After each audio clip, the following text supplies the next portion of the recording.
et quelles seront les relations entre les États-Unis et le vieux continent. Ursula von der Leyen propose un nouveau pacte fondateur transatlantique à Joe Biden. Alors comment sera reçue cette main tendue de la présidente de la Commission européenne?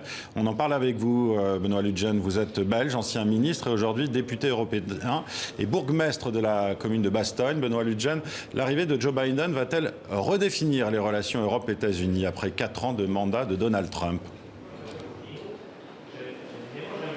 Oui, certainement. Elles vont en tout cas les normaliser à nouveau. Alors, la normalité, ça permet tout simplement d'avoir un dialogue franc et prévisible quelque part dans les relations avec les États-Unis. On était surtout dans l'imprévisibilité ces dernières années avec l'émotion qui prenait le pas et le mensonge aussi dans les relations entre les États-Unis et l'Europe. Donc cette normalisation, elle va permettre aussi de relever des défis. Le défi climatique, certainement.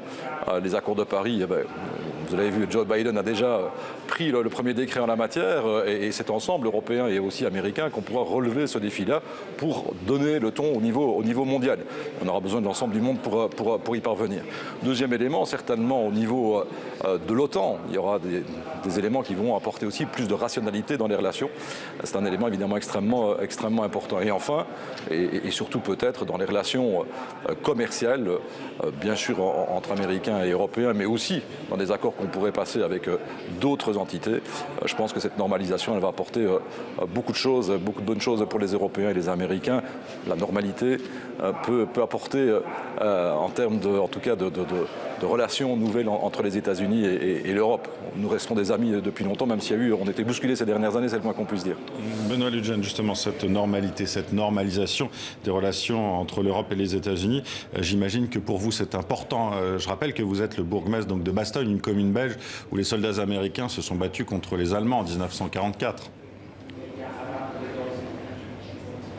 On a une relation quasi charnelle, hein. Ce sont plus que des amis les Américains pour nous, et essentiellement dans mon territoire, sont des frères. Et donc on a été évidemment très bousculés ces dernières années par tout ce qui s'est produit, et dans les relations que nous entretenons chaque jour avec nos amis américains, ils l'étaient aussi pour la plupart.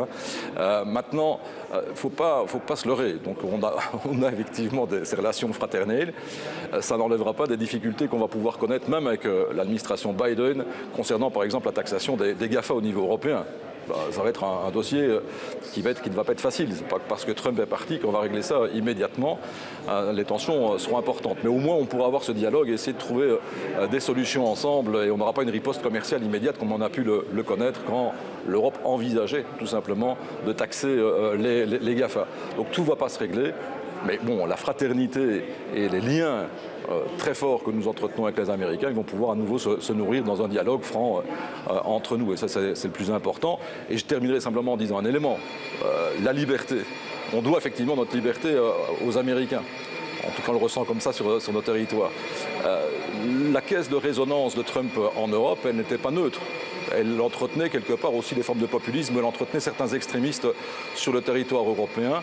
On va devoir faire face, nous autres aussi, dans nos territoires, un peu partout en Europe, à ces populismes. On n'aura plus Trump ils n'auront plus Trump comme allié outre-Atlantique pour les servir dans le populisme et l'extrémisme et le mensonge surtout. Merci Benoît Ludgen d'avoir été en direct avec nous depuis Bruxelles.